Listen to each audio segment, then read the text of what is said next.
Welcome to Haunted Hospitality, Southern Stories Told by Spooky Gingers. I'm Robin. And I'm Zoey. And I have a story for you today. But first... A theme! Yeah. So, Zoey texted me a couple weeks ago and said, I think I'm going to do a brewery. Mm-hmm. And then I, independently and without thinking that she was doing a brewery, found a tavern that's quite interesting. Yes. So we are doing a two-parter, not a two-parter, a two-episode theme of places you can get drinks that are haunted. Yay! Yay! The best kind of haunted places, honestly. The best kind of haunted places, and because of this, I figured it'd be a great opportunity to do an homage to another podcast called Barks, Brews, and a Casket for Two. Yes, it was actually my idea. Thank you Actually, very it much. was. Okay, fine, but I'm the one that talks with them the most. Yes, they're our Twitter friends, and Robin runs our Twitter, I so do. she's the one in direct communication with them. Yes, actually, it was Zoe's idea now that I think about it. But they are another haunted, spooky podcast. But one thing they do is they drink while they do it, but from local breweries. Mm-hmm. And so Zoe and I... We're too wimpy for beer, Yeah. first of all. Yeah, I mean, I just don't like it that much. And I refuse to drink it. Okay. I've tried. I genuinely tried, but I cannot. So. Yeah, so instead we are drinking cider that is from a brewery, as most cider is. Yes. It's not local, though, unfortunately. No, I think it says New York on the bottle cup. Okay. It's a can. That's a can. We are drinking from cans. But this is Original Sin Black Widow Cider. And we first drank this a couple years ago at my 22nd birthday at a local bar called The Wig. Yes. Okay, so we are, like we said, we're doing themes. Barks, Brews, and a Casket for Two. They drink while they're doing these episodes, and so we are too. Let us open these cans with the mics like they do. Ooh. But yes, this is their blackberry wine. No, non-wine. Cider. It's a can and it's cider. Yep, that's cider. I like it. I do like it. So I'm going to tell you a really quick story about me. So I've already mentioned on this show that I did not drink for the first time until I was 21 and a half. So that tells you something. But that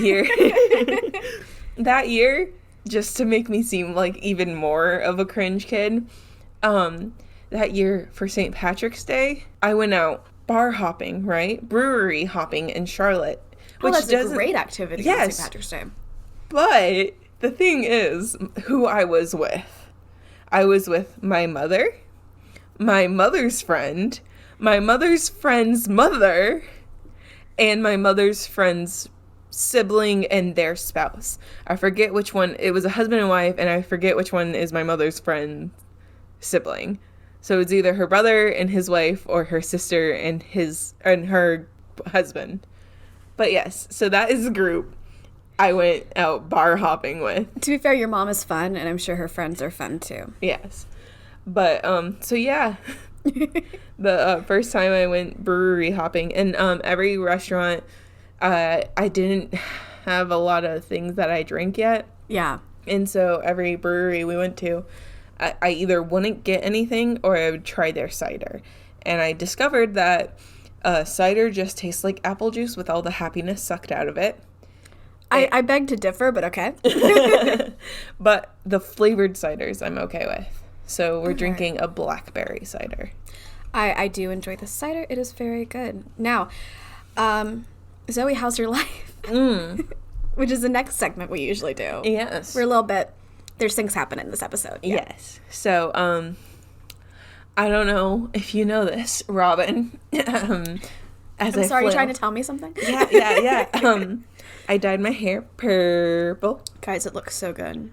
Look at our Instagram to go see it, because Robin and I just had a mini photo shoot 5 seconds ago. Yeah. It's beautiful. My hair is gorgeous. I love it. Where'd you get it done? Exactly. So I didn't want to be that person, like, you know, the stereotype, like, oh, I have a podcast, I can totally shout you out. So I waited until after I had gotten my hair dyed, and I waited until after I paid. So this is not a paid promotion. She didn't give me a discount or anything. If you're in the Columbia area, you know about Vivid. It is a beautiful hair salon. And they specialize in doing bright, fun colors. So I actually was seen by the owner, Lydia, but there was also another employee there. Her name was Kristen. I'm not sure if she pronounced it Kirsten or not. I'm sorry, Kristen, if I'm pronouncing your name incorrectly. But they did a great job. I mean, I was there for a long time, but I had to go from deep red hair to purple hair. You really did have, like, the deepest red of anybody I know. Yeah, and I mean, every single time I see myself blonde from bleaching, I just remember I'm never gonna go blonde because I look like a banana. A banana. A banana. But yes, so please, guys, their Instagram is vividccs. If you want to check them out, if you're in the Columbia area or the greater South Carolina area and you want to go for a drive, they're a great store, great salon. Please go check them out. Fun fact, I used to live above them.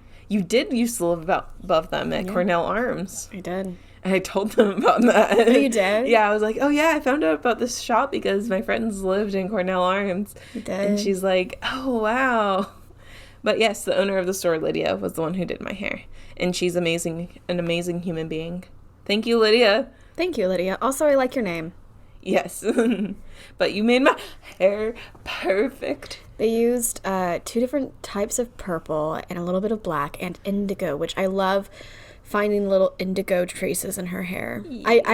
I sat near her before we started recording and just, like, looked at her hair for a really long time. Yes. It has a lot of depth to it. Though I am worried because I do have a karate competition next weekend. And I have to wear a bright white gi, and I'm going to be sweating. So the bright white gi might change a bit. Yeah. But Lydia, I did ask Lydia about it, and she was like, yeah, just, like, scrub it with Comet and then throw it in the wash without using bleach, and then it should be able to come right off, because apparently the purple hair dye sticks to, or all hair dye, I don't know. We were wearing masks, so I could only hear, like, a third of the words. But, but the hair dye only sticks to, like, the dirt and oils in the clothes and not the fibers themselves. Okay. So if you clean it really well, it's supposed to be able to come off. Perfect. Yeah. So that's my life update. How's yours? So I'm going to do a future projection. Okay. Like you did a couple episodes ago. So this episode will come out June 1st. I believe by that point I will have won the lottery. Yeah. Are you playing the lottery? I mean, like, I might now that I'm future projecting it, but I do believe that somehow in that time, wink, wink, I will have won the lottery. Uh-huh. So I think at that point I would get myself a little bookshop, host author readings, open mic nights, run a lit mag out of it, and then, of course, use one of the back rooms as our studio and decorate it really fun. And get professional soundproofing. Yes. Yeah. Can I work at your bookstore? Yeah, you're totally welcome to. Will you pay me a livable wage? I will also pay you a livable wage. Yay! No, only I have the money.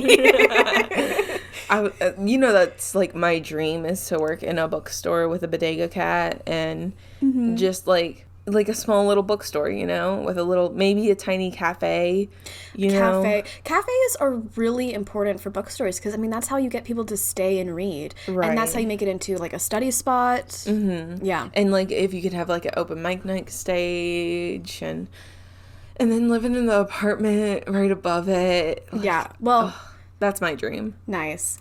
So when I lived in Greensboro, I was so lucky to be in walking distance to a little bookshop exactly like that. Yeah. And I even did my thesis reading there. I remember. I was so proud of you. Thank you. Zoe was there. She made the drive. I did. It was worth the drive. Aw, thank you. Thank you very much. Okay, so Zoe, yes. We have our Something Southern, and then we get into the Haunted Tavern because I've already disclosed what this episode is about. So our Something Southern, this... I like this. Your face didn't say it. Oh, I wince when I drink everything. Oh, okay. But especially I mean, alcohol. I do like it because I am wincing because it is blackberry. Therefore, it has the things I'm allergic to in it. And so I'm having the immediate allergic reaction whenever I drink it. But it's very good, so I'm going to continue drinking it. I'm wincing because it's a little bit, it's acidic, you know. And that's what I'm allergic to. Yeah, she's like, guys, just don't give her fruit, okay? But strawberries and watermelon are my favorite fruit. Okay, I don't even know how to get from that, but you're allergic and you shouldn't drink them. Okay, but or something southern. Yes, or something southern.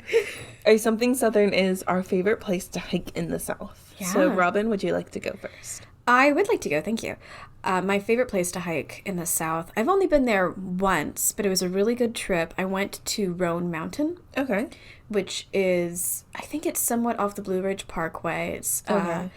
In the Smokies, and it's like situated, it's technically in Tennessee, but it's like so close to the border that when you get to the top, you look to your right, and that's North Carolina. You look to your left, and that is Tennessee. Okay. And the reason I liked it is because it is a bald. Do you know what a bald is? I do not know what a bald is. I'm assuming it's like it doesn't have trees on the top or something. That's exactly what it is. A mountain that doesn't have trees, especially on the top. And I just really like it because you get to see everything around you. And I feel like most hiking in the Southeast, there's just pines everywhere, which is great and it's beautiful and it's lovely. Mm-hmm. But you don't really get to see the vistas until you have a break in the pines. Mm-hmm. And in this, you could spin. I was at the very top of the mountain. You could just spin around 360. And I went with another writer friend of mine, and there were boulders at the very top of the mountain. We just sat there and we wrote for a bit. Oh, that's nice. It was nice. I was exhausted afterward, and it was cold. And there is a photo that I will put on our Instagram of me trying to climb onto a very small rock and then falling on top of the rock. Oh, no. Yes. Oh, I'm sorry. It's fine. Zoe, what's your favorite place to hike? So, my favorite place is actually, like, here, basically. Your apartment is a lovely place to hike. Yes. 10 out of 10. 100%. 10 out of 5. Yeah, 10 out of 5. No, it's in Columbia. Well, it's in the greater Columbia area. It's the Harbison State Forest. So it's a kind of smaller park. I know it's not like Table Rock or something like that. Like, people know it. I have a bad history with Table Rock. Continue. But, yeah, I love the Harbison State Forest, more for what it means to me than what it is as a forest, because there is a 4-mile trail that I did on there pretty regularly, like every single weekend when I was in a really bad time in my life. When I first did the hike, I'm like, this is going to be a no internet, no phone, I'm just going to be one with nature kind of thing, right? And then I got probably a quarter of a mile in, and I'm like, this would be really good for hatching eggs in Pokemon Go.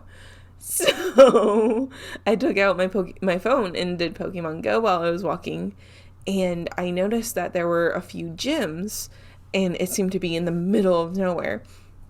So I was like, I'm gonna go check this out, and there was no visible path. But once I got through a certain place after swinging a stick around to break the spider webs, mm-hmm. I found this, like, so when I came out, it was a clearing, but it obviously had been a while since anybody had maintained it. And it was like the grass was up to my waist, and there were falling apart logs, and there was a part of it that looked like it was the sign, but there was like fire damage to it. And there was like this mist in the clearing that, because it was like 5:30 a.m. in the morning, and it was February, so it was kind of chilly, and there was just this fog mist settled low, and I was just like, oh, this is beautiful. Anyway, I'm gonna put my Pokemon in that gym. Oh my god. And the Pokemon was in the gym for like 3 months, okay? So I got buku points. I don't know. Okay. I can take your word for all of this. But then I finished my hike, and I started going there pretty much once every Sunday. I would start going, and then I ended up stopping. But I think that hike got me through a really tough time in my life. Mm-hmm. And so that Harbison State Forest always will hold a special place in my heart. I love that. That was probably too #deep. No, I don't think it's too #deep. I think it actually has a lot to do with what we're trying to do with this podcast. I think there's something very special about places that goes beyond just its physical features. It has to do with what we think of it, what people have gone through internally in these places. Mm-hmm. The outside is very attached to the inside. I would like to think that one day when I die, my residual ghost would be walking in that spooky part, like, you know, just in 20 years, or maybe Zoey. a little longer than 20 years. Let's say, how old am I? Give yourself, like 70. 70 years? Okay, so, like, in 70 Lord. years. Oh, my God. In 70 years, when there's some, like, Joe Schmoes and they happen to find that path, too, when they first come into that clearing, because it is, like, when you're walking through the path, you turn sharply and the entire clearing's in front of you. So it is a very dramatic reveal of it. I hope that one day those two guys will walk in and see that clearing, and then they'll just see a ghost of me looking up from my phone suddenly, and then I just disappear. That's, like, so funny. Can you imagine, like, people just seeing ghosts on their phones in the future? I know, right? I love that thought. I love it. Yes. For the longest time, my Instagram profile picture was from that hike, my first hike there. I'm trying to remember your profile picture. I'll show it to you later. Okay, cool. Well, Zoey. Yes. Do you want to hear about the Haunted Tavern? Not particularly. Well, you know, I prepared a whole thing, and it took me a long time. So I'm just going to tell you anyway, and you can always plug your ears and let our listeners hear. So, Zoey, have you ever heard of the King's Tavern? Actually, it's just King's Tavern. Where is it? Natchez, Mississippi. No, I have not heard of it. Okay. So, it is 1798. Okay. Natchez, Mississippi is currently part of a Spanish territory. Mm-hmm. It is just a few blocks from the Mississippi River, and it is actually at the end point of this thing called the Natchez Trace. Which is the thing I brought up during the Harp Brother. It is. Yes. It is a road, just for a refresher, that goes from Natchez, Mississippi to Nashville, Tennessee. Uh-huh. And in this area, so you have a lot of people who are doing trade with their boats up and down the Mississippi River. And apparently this is also a place where people who are on, I saw flatboats, so my guess is think kind of like a logs, raft. Yeah, but with wood, and probably better than a raft. So people who would go down the Mississippi River would not be able to go back up because you have to go with the current. So they would actually take a lot of their lumber from their boats, they would break it down and take it to Natchez, Mississippi to sell. And the King's Tavern, it's not the King's Tavern, it's just King's Tavern, was built with a lot of these boat parts, actually. Okay. Mm-hmm. And it is still there, and it's actually considered one of the oldest buildings possibly in Mississippi. Okay. Mm-hmm. It's been around for a very long time. Can you still go there and get a drink now?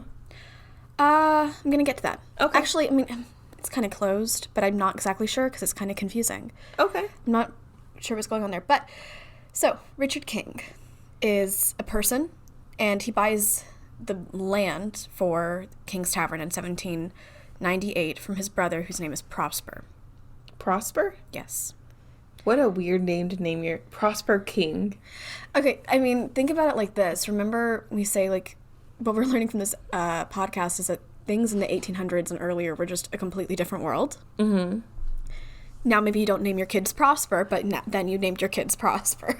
I mean, you can name your kids Charity and Hope and things like that these days. But you don't name them Prosper. Okay. Okay. So, Richard builds the King's Tavern. This becomes the hub of Natchez, Mississippi, and the hub of a lot of traders and reportedly highwaymen who would rob the people who were trading and coming in and out of town. It was also where the post was delivered. And from about 1798 to about 1815, 1817, it operated as, like I said, a hub. Mm-hmm. Now, do you remember in Lavinia Fisher's story, the 6 Mile House? It was kind of similar because it was a place for people to stop on their journeys. Right. That's not where the similarities stop between this story and Lavinia Fisher's. So if you remember, I kind of faked you out in episode 5. Spoiler alert for episode 5, but there is a hyperbole version of Lavinia Fisher's tale that is told way more widely than the real story of what's going on, which is that she was not a serial killer and possibly she was framed. Right. But there is a grain of truth at the beginning of that story. of Lavinia Fisher's story that connects the tales, which is that when she was going to be executed, she did cry out, "If you have a message for hell, tell me, I'll carry it." Mm-hmm. That's actually how it works, I'm learning, with a lot of folklore. Okay. You have something that sticks out to people, and then the tale moves on from there. And whether sometimes it's people deliberately lying, sometimes it's just natural exaggeration from telling, like in that game, Telephone. Yeah. You know? Things change. And the same thing is happening with this story. Okay. But the kernel of truth at the beginning of it is a dagger found bricked into the wall of the fireplace in King's Tavern. This was found in, we think, 1932. And the story spun out from there. Okay. So I'm going to tell you the fake story and just know that it's... Fake. Fake. You're not going to try to twist me this time? No, I figured that'd be just too much to do an episode so close together. I might try that trick another time, though. Okay. So be on the lookout. But I mean, I'll always end up telling you the truth. Note to self, never trust anything Robin says. Got it. Yeah. Okay, so the tale that is told... Oh my God, how many times am I gonna say that? Tale is told that about the King's Tavern is that Richard King, who was not 16 years old and who was married, hired a waitress named Madeline who was 16 years old. Uh-huh. He and Madeline apparently began an affair. Which I feel like so many of our stories are me just saying, so an old man married a teenager. So he... had an affair with Madeline and his unnamed wife, because she's never named in the tales. Her name was Esther, but she's never named in the tales. It's always Mrs. King. His unnamed wife found out about the affair and hired 2 hitmen to kill Madeline, I don't know, using a Spanish dagger, because this is a Spanish territory.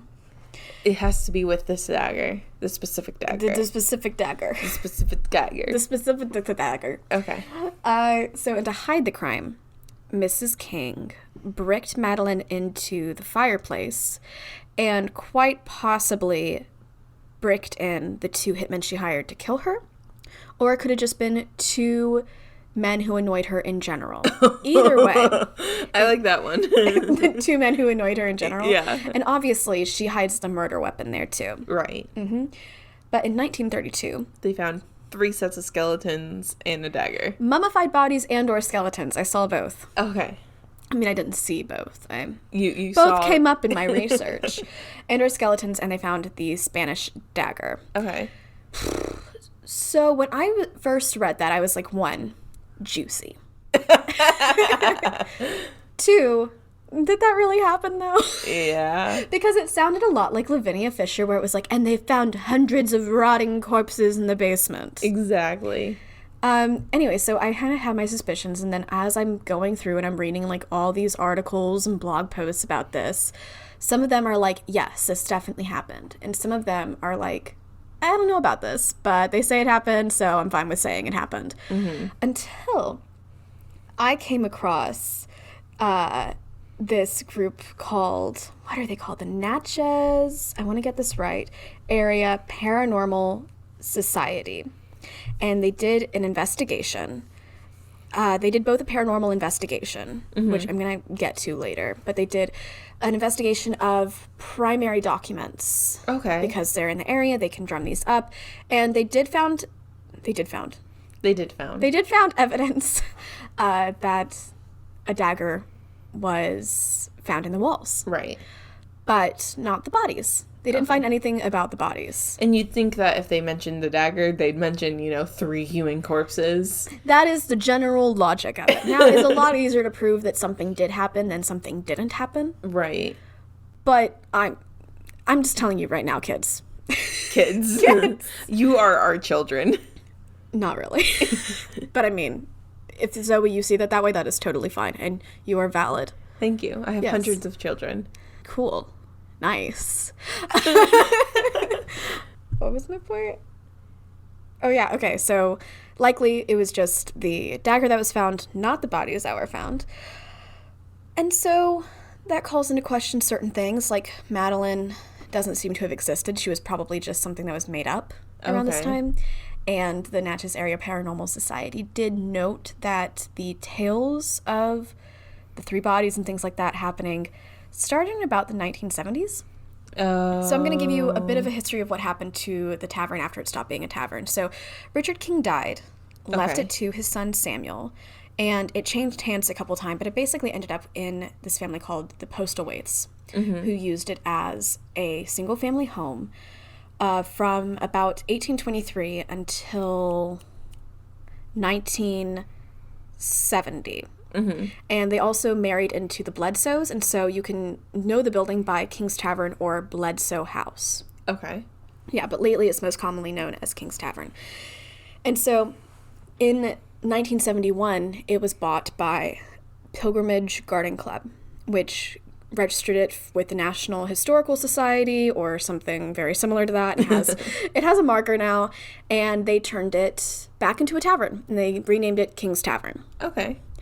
And that's kind of when all these tales started being circulated. So on one hand of the bodies found, so it kind of seems like maybe it was like kind of something that was told in close circles, and over the 40 years between 1930 and the dagger was found, it got a bigger reputation. Or it could be like, hey, we need more publicity here.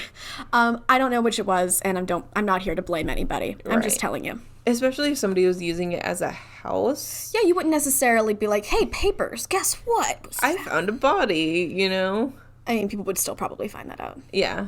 But oh, there's one thing I want to bring up before we go into the haunting part of this, because this really is a haunting episode. I'm giving the historical background so we can feed into the hauntings. But first, I want to address the Harp brothers of it all. Oh. Because if you look up King's Tavern, and I was surprised to do this, and to be honest, this was one of the reasons it caught my eye to do this episode at all. Okay. Is because the Harp brothers show up pretty immediately in, like, the first searches you find for it. Okay. And I was confused. Because the main story it associates with the Harp brothers is that Micaiah Harp was drinking in the bar, heard a baby crying, went upstairs to the attic room, took the baby from its mother, and bashed its head into the wall, killed it, and then had another drink. That could have been his own baby. You remember, because what he did was with his own child, because it was crying and annoying him, he did bash its head against, I think I said a tree. You said a tree. Yes. It seems to me that it was a mishmash of the tree incident with his own child and with that other one with, and I don't know. Mary. With Mary, yes. And so that was like, I was like, man, how many kids did this guy just bash for crying? But so that was one of the things that kind of stuck up to me as in, is this true? And the Natchez Area Paranormal Society says, no. Micaiah Harp did not come here. He did not come to the state of Mississippi. Okay? Okay. But Wiley Harp may have possibly been there. Okay. But his head was spiked on the Natchez trace. So if you look up King's Tavern, if you're inspired to do so by this episode, and you're like, well, why didn't you mention the Harp brothers? Now I did, and it's false. So now, oh yeah, I forgot I put that bit in here. Okay, I'm reading through my notes. Okay, so. Wow, that's a novel thing. Reading through my notes? Yeah. Yeah. So, Zoe, have you seen Fleabag season 2? Fleabag? Yeah. I've never even heard of it. Oh my god, it is so good. So you should definitely watch it, but.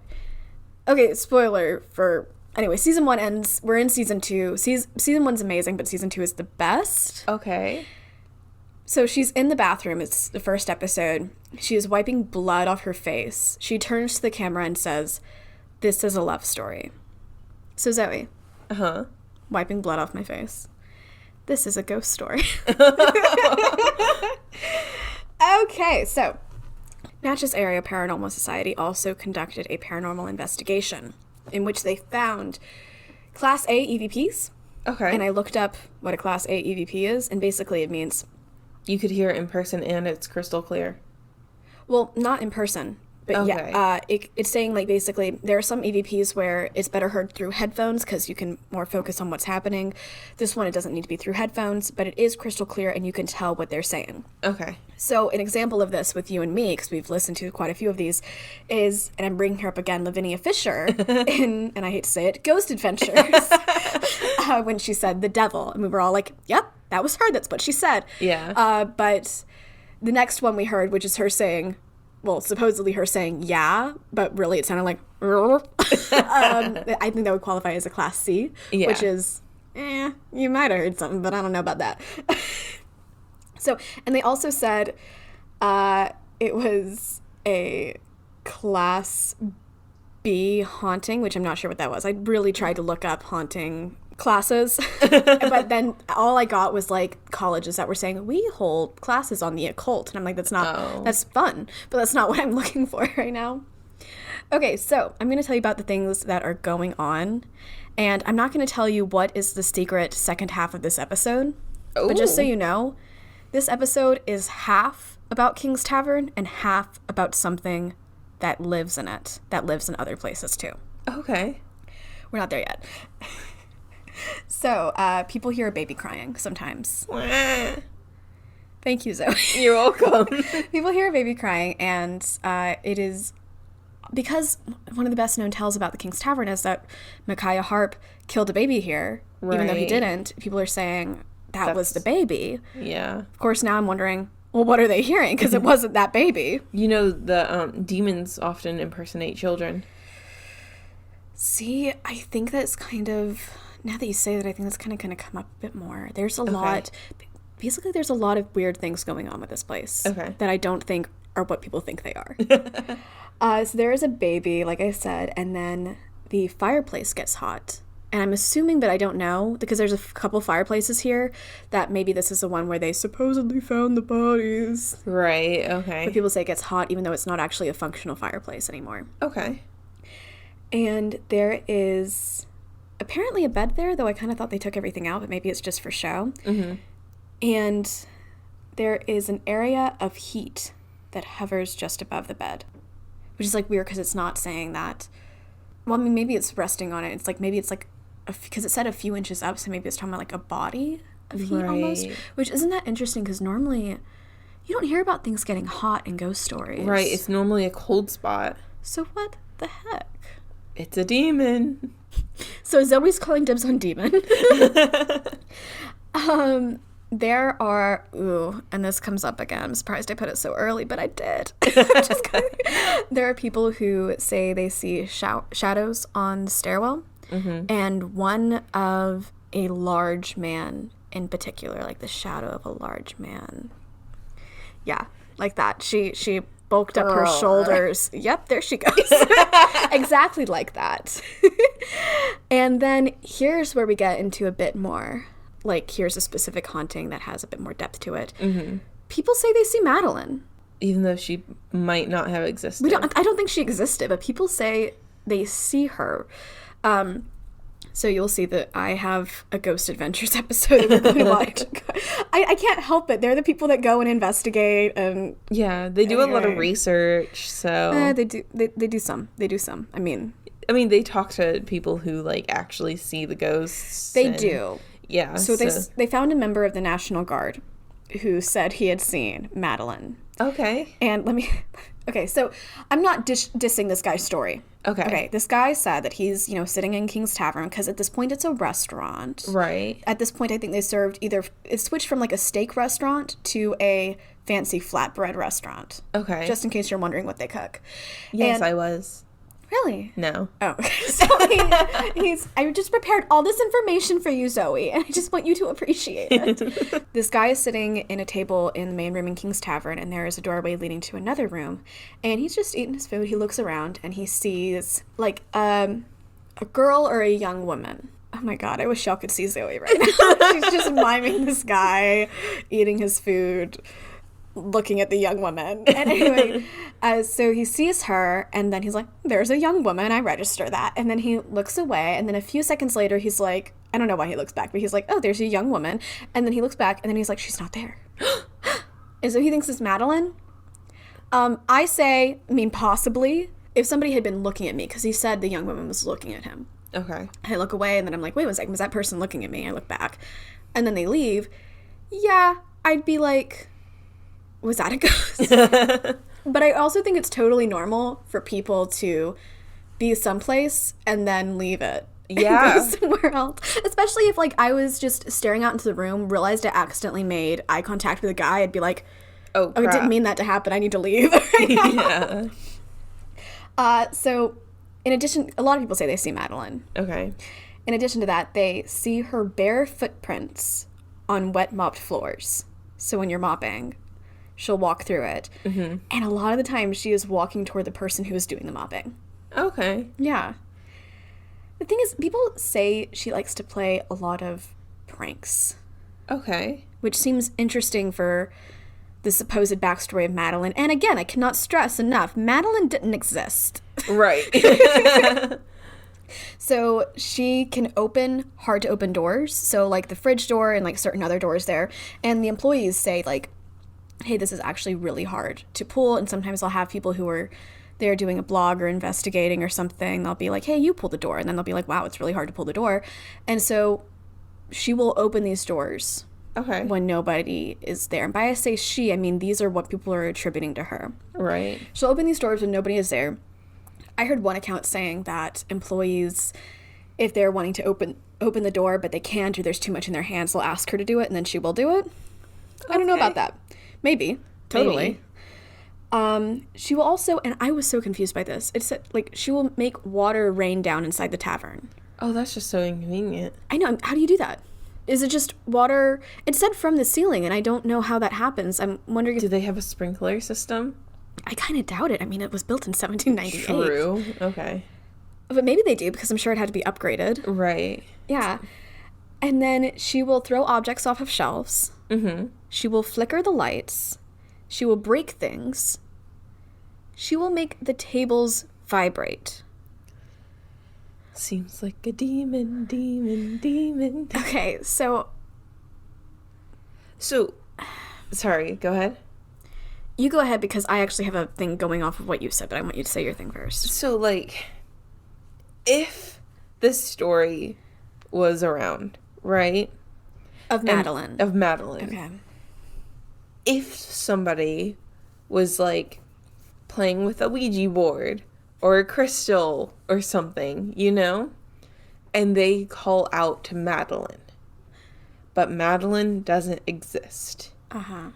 That opens it up for anybody to answer because you're not reaching out to a specific target. Because it doesn't exist. So it opens the door for anything to answer. And that thing can pretend to be Madeline. So I didn't know. So I've never done a Ouija board. I don't want to do a Ouija board. But I didn't do a Ouija board. But I didn't know that when you are calling out for somebody on a Ouija board, you have to be sure that they exist. Yes. Otherwise, you are screwed. Yes. So that'd be very interesting. And I wonder if maybe it could then take the shape of what people assume that Madeline... Mm-hmm. It's a very intelligent thing for something to do. So can I tell you my initial thoughts? Yes, go ahead. And it is your episode after all. It is my episode. So my first thought was Poltergeist. Okay. Because, you know, the word mischievous for Madeline came up all the time. Gotcha. And I'm thinking, there's nothing really mischievous about this girl's story, and then she doesn't exist, so I don't know what's going on. And there's a lot of weird things happening in the tavern. So I'm like, you know, I should probably find some more information about Poltergeist, just because I think in terms of a lot of the different entities out there, it's probably one I know very little about. Okay. I just know you move stuff around and you're in general annoying. Pews. So I found some information from the paranormal investigators of Milwaukee. Okay. And I'm going to give you a little bit of lesson on the different types of hauntings, just because I found this very educational. Okay. The first type is residual, which is repetitions of things that happened in life, and they're not aware in any way, and they cannot communicate with you. And I found this really interesting because I think in the first episode, you and I talked about what we think hauntings are, and what you said was residual, basically. Mm-hmm. That's a good description of it. The next type, and there are 4 types overall, is intelligent. Right, and they can see you, communicate with you, move things, interact with the world. Oftentimes think like this person was previously a human. Right. Yeah. And so if people are doing EVPs and things are responding, this would be intelligent. Mm-hmm. The next type is inhuman. Okay, that's like the demons and the poltergeists? No, it is the demons. Okay. And it's actually, they specify that a lot of people just think of inhuman equals demon, but actually there's a lot more. So, like, think mermaids, nymphs, that kind of things. Okay. So, like a ghost mermaid? No, just they're saying, like, things that are... Oh. So it seemed to be, like, things that I would classify as... Cryptids. I guess so. I guess I'm not great at these words. But I was surprised that it wasn't just demons. Okay.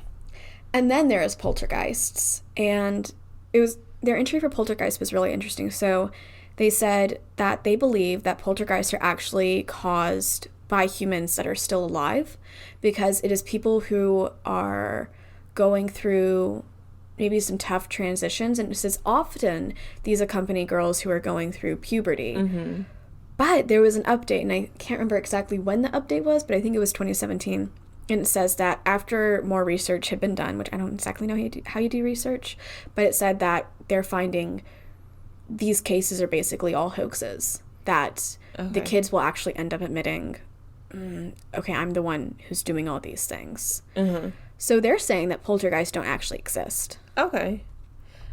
I've heard a lot of poltergeist stories that are surrounding usually a young girl in puberty, that there's no way the kid could be doing all this stuff. Yeah, there's a lot of that. I heard this one really in-depth episode, and I can't remember which it was, of real-life ghost stories, and I'm actually going to bring them up later, but basically they were talking about a poltergeist where a lot of things were going on, but the thought is maybe it was kind of everybody was in on it, even the people who said they were investigating it. Oh. Now, I don't know for sure, because there's tons of reports of poltergeists all around, and I'm not just going to say because one source says, they're not true, they're not true. They were my first thought, but this does have me second guessing. Okay. So, if poltergeists don't exist, what do you think she could be otherwise? Because I'm hitting a block. I mean, demon. Okay.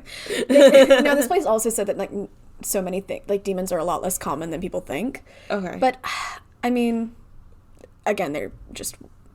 They seem like a very well-researched source, but there's also lots of sources, so right. I'm not saying that this is my definitive source. You know what I mean? Right, and maybe they're rare in Milwaukee.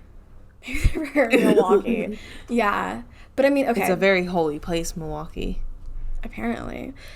So, yeah, so I'm just thinking, there's something other than a ghost of a girl, though, because these things don't match up. Humans don't necessarily do this. Like, right. Ghosts of humans don't necessarily do this.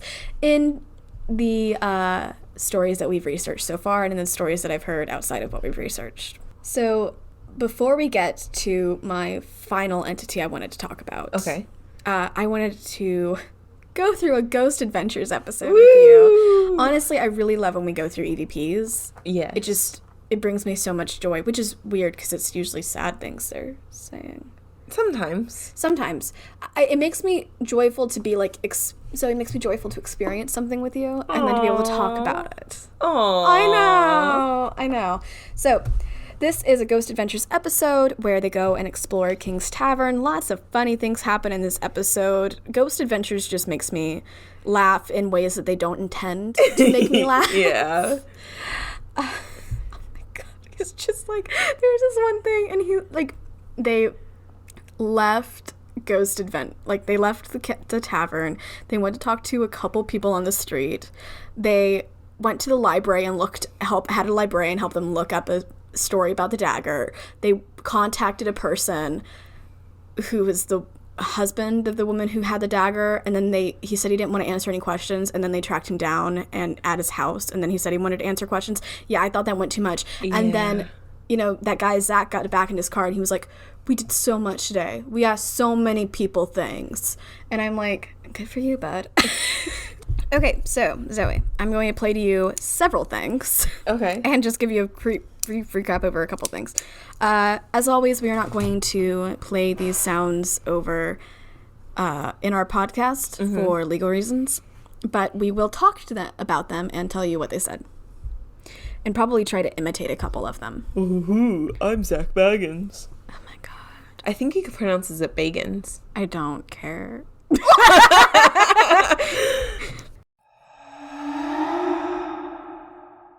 So we just listened to the 2 EVPs. Yeah. Well, actually, I have several EVPs. Those are the first 2. Okay.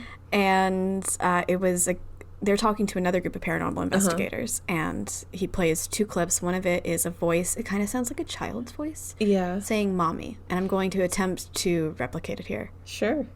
Mommy. No, that's not what it sounded like at all. Okay. Never mind. I'm not going to do that anymore. It honestly could have been like a residual noise. Like, it kind of sounded like metal scraping against metal to me. But reading the word mommy on the screen, it made me hear the word mommy. You're totally right. That was probably just a gear.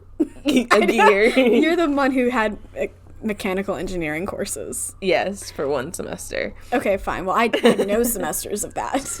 But yeah, that's, to me, it kind of sounded like more of a sound, like metal sound, but they put mommy over it so you could be like, mommy, you know?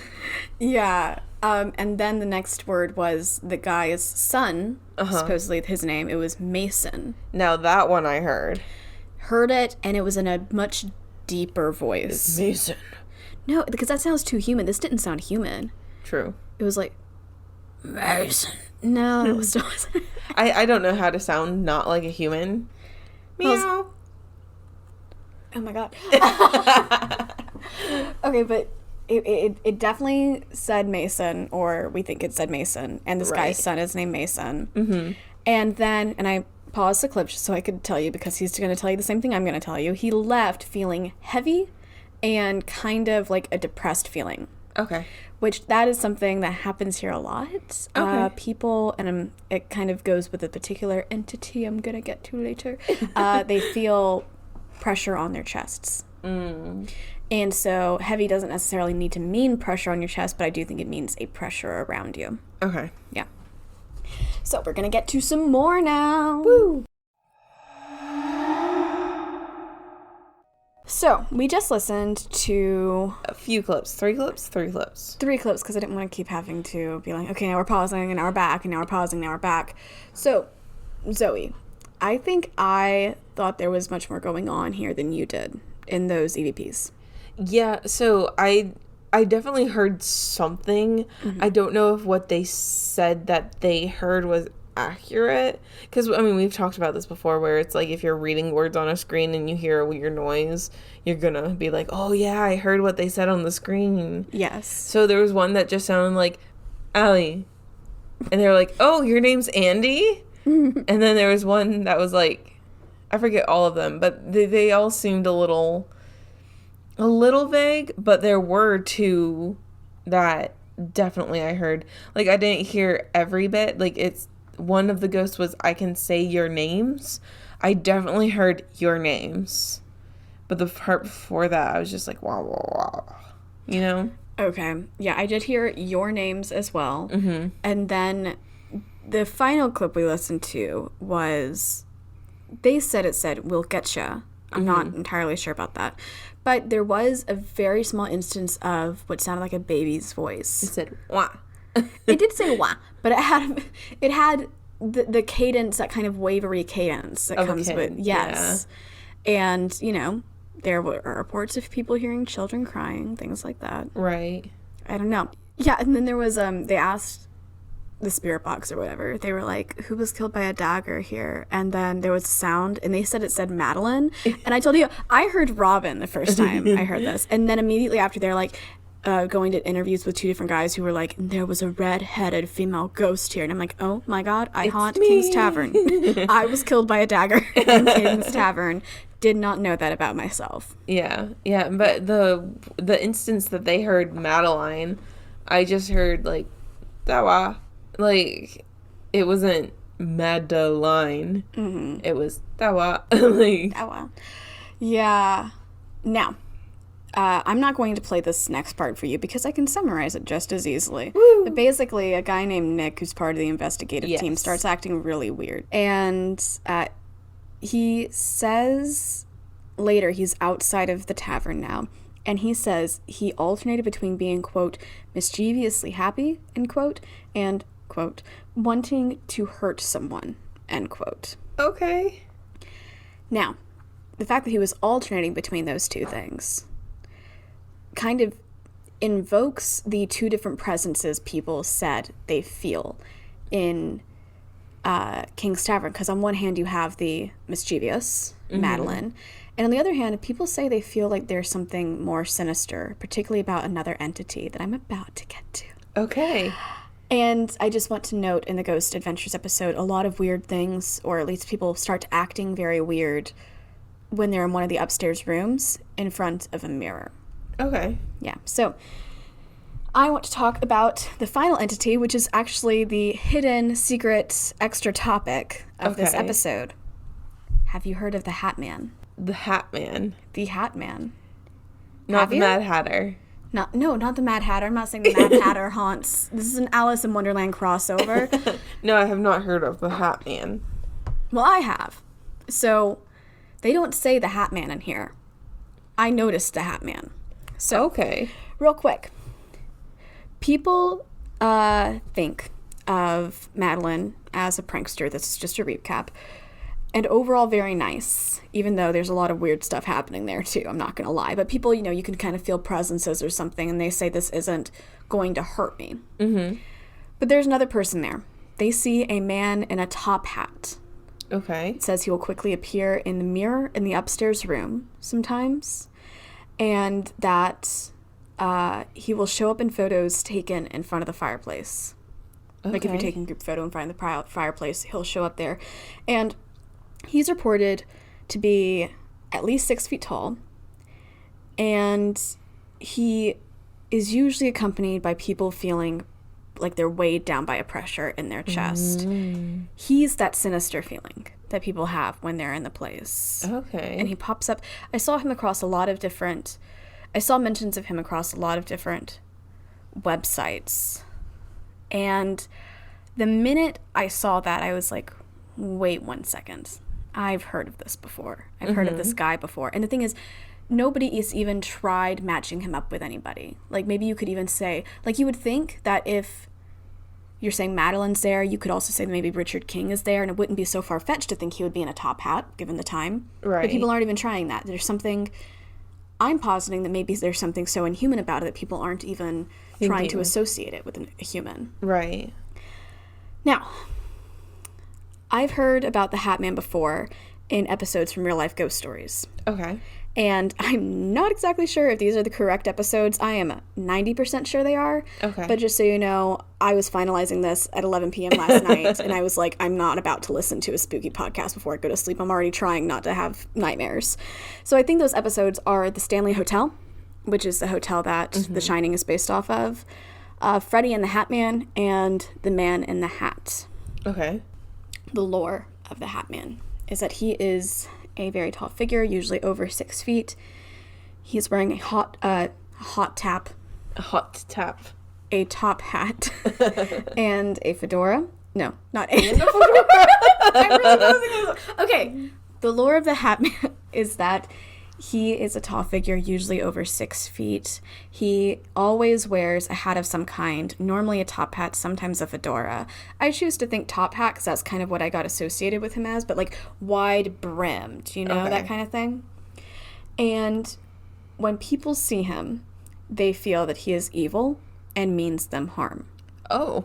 Yes, so sometimes he is seen with red eyes, and to me, that evokes images of the creature we met in the Devil's Tramping Ground. Mm-hmm. Because the thing about the Hat Man is that not all the time, but often, he is just completely dark. He is an outline and then just darkness, like a void. And one of the things about this particular instance in the Devil's Tramping Ground, so if you remember, this 10-year-old boy was there with his uncle and his cousin, and they were heading toward the tramping ground, and they heard something going on with the truck, and he looked back and said he saw the outline of a man with glowing red eyes in the driver's seat of the truck. Mm-hmm. Now, this guy didn't have a hat, but it is a connection. I'm not saying it's the same thing. I'm saying it might be the same type of thing. Right. Yeah. There's definitely a connection there. So like I said, he is a demon. I'm kidding. It's not. I haven't said that yet. But like I said, some people sometimes see him completely dark, but there are variations where people see facial features, especially he is said to have like a very wide, disturbing smile on his face. If you see his face, that's what's happening on it. He is often found in bedrooms, which it's of note that the room that he's often seen in the King's Tavern, in the mirror, actually I think it used to be a bedroom, which kind of makes sense because it was a tavern. It was like an inn. He's often seen in bedrooms, corners of rooms, doorways, and he's always watching people. That was a disturbing laugh. And the weird thing is, people from all over the world have seen him. Oh. Yeah. Somebody first posted about him in 2001 or something like that. And then people were like, wait a second, you've seen this too. And people from like all over the world have seen him. And, you know, like he even showed up in the Stanley Hotel, things like that. This guy is just kind of everywhere.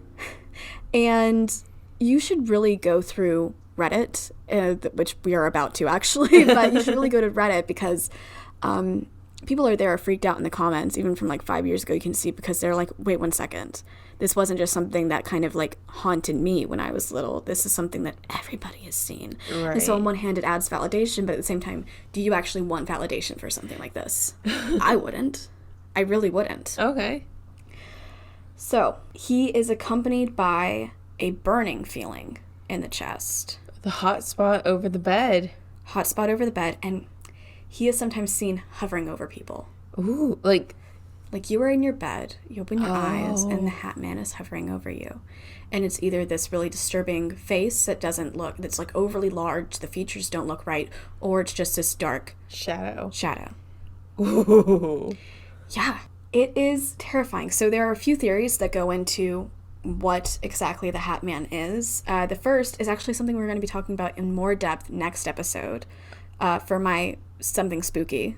Okay. We're talking about sleep paralysis. Yes. And I do think that some of the times people see him, it is sleep paralysis. Okay, I'm just going to try to do like a light overview so it doesn't combine with content too much of what we're doing next episode. But think you are asleep, you start to wake up, but when you're asleep, there's something in the brain that kind of turns off mobility in your limbs. And when you start to wake up if you're having sleep paralysis, it means that your body didn't turn off the thing that immobilizes you.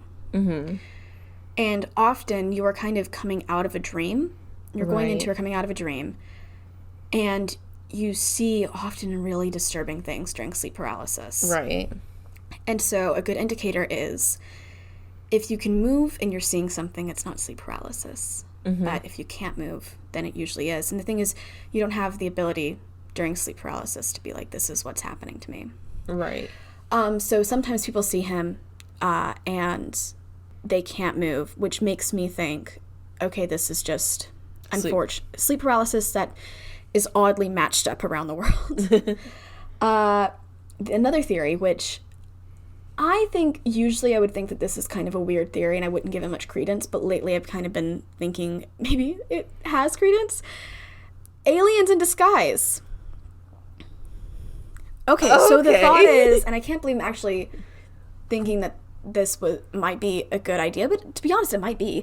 So the thought is, if aliens are watching us but not trying to disturb what we're doing, they would put in the approximation of what they think humans would look like. And so that explains why he's larger, the odd features, the creepy smile, the fact that he only ever watches. Right.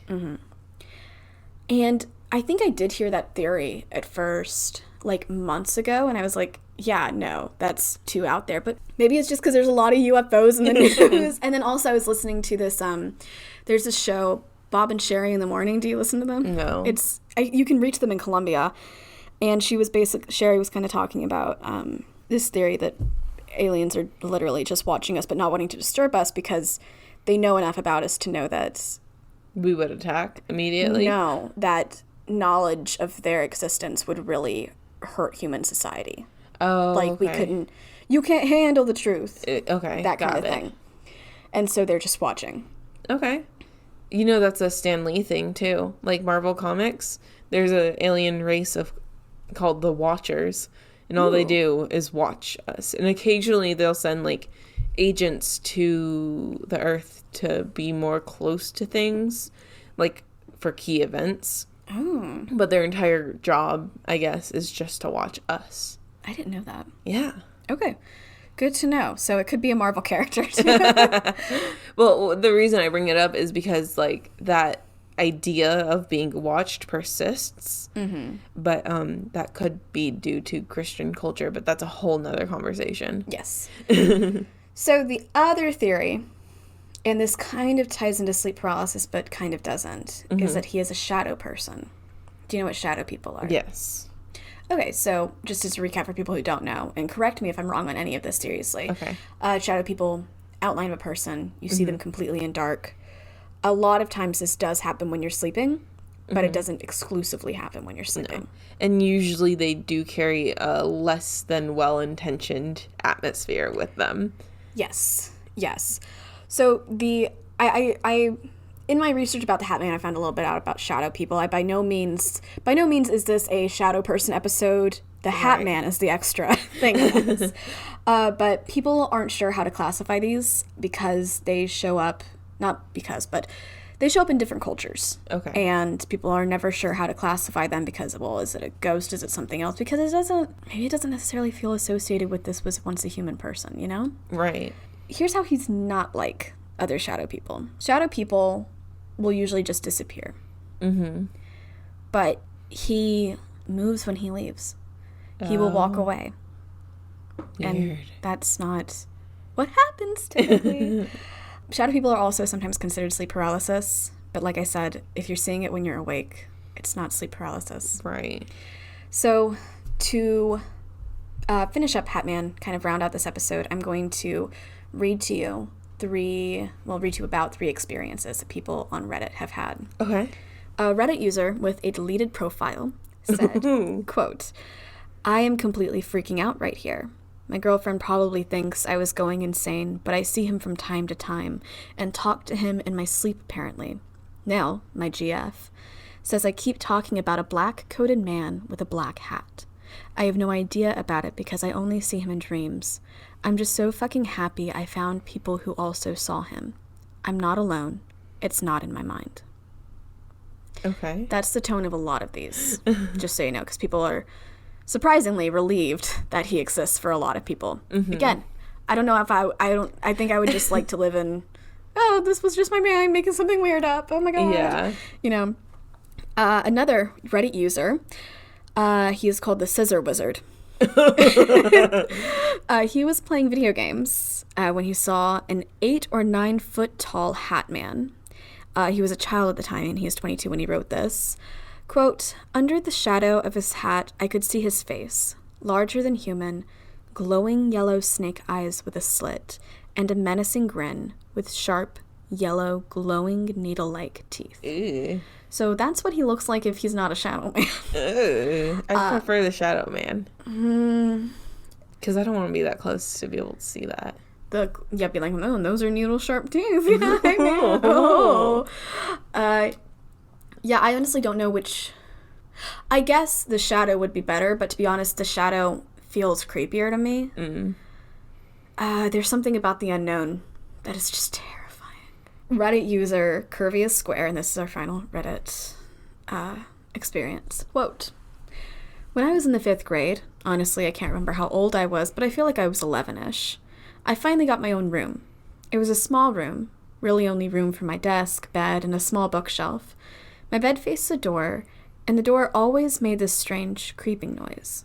Skipping ahead, one night I was sleeping in my bed and I woke up randomly. The next thing is that I wasn't groggy, and I remember being quite alert. I heard what sounded like a really loud exhale. It sounded like it was right in my ear, but I convinced myself that it was my brother, because his bed was against the wall."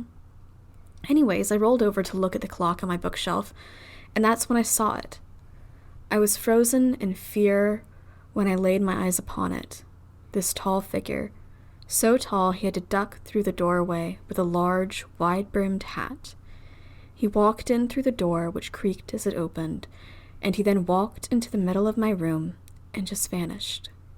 I remember as he walked into the room, I got a better look at it. Long coat with pants that looked like riding pants and boots. The weirdest thing about it is it appeared as if he had a red outline. I will never forget that. I am 20 years old now, and I still remember that night vividly. Dang. Dang. Dang. Dang. I would cry. Yeah. I think that would be probably my reaction to it. Just like imagine seeing something like that. I know. Anyway, so one final theory about him is that, you know the movie Nightmare on Elm Street? I've heard of it, yes. So this guy kind of looks like Freddy Krueger, apparently. I haven't seen it. And so the thought is maybe he just creeped everybody out to the point that it invaded public consciousness. Oh. And that everybody's having these same hallucinations, sleep paralysis. Mm-hmm. But I don't know. Especially if he specifically shows up in bedrooms, typically. Yeah, but then again, he does show up in a lot of different things, too. And when people are awake. Yeah. Who knows? I don't know, but apparently he shows up in King's Tavern, too. Okay. People see him with the top hat. Leaning up against a wall. Is that not what you said? No, I didn't say that. Okay, I pictured that. He is like, you can briefly see him in the upstairs mirror and things like that. Also, they'll see the shadow of the large man, shadow people, large man, on the stairway. Gotcha. Okay. Yeah, but anyway, I really wanted an excuse to go into the Hat Man, and I found it. And no matter what, there's something, I think, darker going on in King's Tavern than people give it credit for. Mm-hmm. Because a lot of weird things happen there that I think, one, cannot be attributed to a ghost that doesn't exist, and two, are typically not things that are good to be happening. Right. Like, if you are being haunted, you don't want the ghost to vibrate the tables. And also, the minute you have that pressure in the chest, that's worrying. Yeah, because that could be also a medical issue, too. Well, I mean, it could be. But, okay, if it's a shared pressure in the chest. Right. And it is accompanied, because it is accompanied by this man, the large man with the top hat, it feels like who also has a sinister energy about him. Yeah. I think the King's Tavern has more on its hand than they think they have. Yeah. Yeah. Anyway. Well, thank you for that, Robin. You are welcome. Thank you for listening. Thank you for listening. Yes. I do want to say one last thing before we kind of close out today. Yes. Is this episode comes out in June. Which is very important to us because it is Pride Month. Woo! Happy Pride. Happy Pride Month. Yes. So we don't have a theme for this Pride Month. Maybe next year we can find gay ghosts. Yeah. I don't know. We'll figure it out. We'll find something. But I did want to shout out Pride Month because yay. Yes. And also for some reason I thought it was in October. But I kind of thought it was also in October, but it's not in October. It's not. It's in June. It's in June. It is in June. So I do want to say we are LGBTQ plus friendly. Yes. Or as apparently TikTok is calling it, Alphabet Mafia. Did not know about that. Okay, cool. I like it. I think it's funny. There's also alphabet soup. Okay. Yeah. Fun. So yay. Yay. Well, if you enjoyed this episode, please like and subscribe, leave a review, and tell your friendos. Yes. Especially the one who likes the spooky things. Yes. Yes. Yeah. And you can find the sources and our little blog about this episode at hauntedhospitality.wordpress.com. And also don't forget that you can submit your own spooky submissions. That's anything true crime, paranormal, anywhere in the world. You can submit it to hauntedhospitalitypodcast@gmail.com. And we'll have a spooky submissions episode where we read off your stories.